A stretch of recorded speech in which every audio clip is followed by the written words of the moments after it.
take a look at this video from CNBC.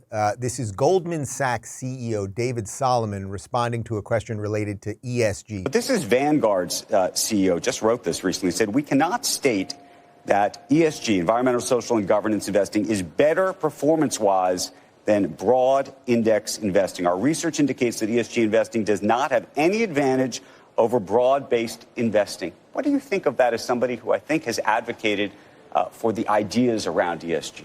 Well, I'm a big advocate for climate transition, but it's just that. It's a transition that's going to go on over a long period of time. I think one of the things we do as an asset manager is we meet the needs of capital allocators. And capital allocators are interested in allocating some capital, not all of their capital, some capital, towards technologies, towards opportunities that are driving the transition, that are making the world more sustainable, for all of us. And so I think it's important for us as an asset manager to participate in that. But what do you make of the political blowback, and how has that impacted your thinking about all of this? The political blowback really hasn't affected my thinking that meaningfully. I've always been of the belief that it's important for us to try to be constructive in allocating risk capital and driving risk capital toward technologies that can accelerate the transition. But it's a transition. It's going to take decades.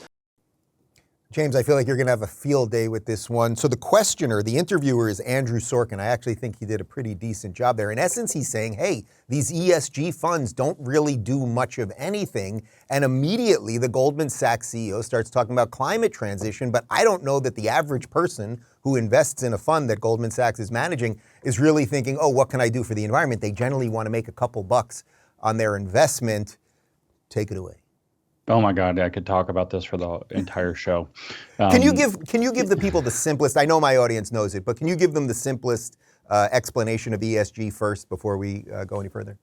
Yeah, so ESG, it stands for E as environmental, S is social, and G is governance. It's a measuring stick that they're using to judge corporations and institutions about how compliant they are with whether it's at the United Nations, where ESG was created in 2003, whether it's at Davos, whatever these grand poobahs and oligarchs decide are acceptable environmental, social, and governing policies for corporations and institutions. They score institutions on how well they comply with those particular mandates. So it's a tool of control. It's actually a social credit system for corporations and large institutions. So that's what ESG is. It hides itself under the fake idea that certainly good environmental policy, social policy, and corporate governance could lead to better long-term investment portfolios if they were done maybe in a realistic way, as opposed to under the dictates of Al Gore or Klaus Schwab or something like this. But what the guy said is actually amazing. What he said is so shocking. So we see now that ESG is failing. There's a gigantic crusade against ESG, which I'm happy to take a fair share of the credit for starting. Yeah, you deserve it. And unfortunately, or fortunately, whatever, this fella is like, I don't care about the blowback. I care about a transition, a complete transition of our system, and a climate transition, he calls it. But this is a transition to climate communism. It's a transition to more control, centralized control, more what they call global cooperation toward their central control, meaning everybody has to do it, or else there'll be sanctions, there'll be fines, there'll be, I don't know, maybe they'll just destroy our infrastructure or something until we comply. If you'd like more sane takes on our insane world, check out our direct message clips playlist. And if you want to watch more full episodes of our live roundtables, watch our roundtables playlist. They're both right over here.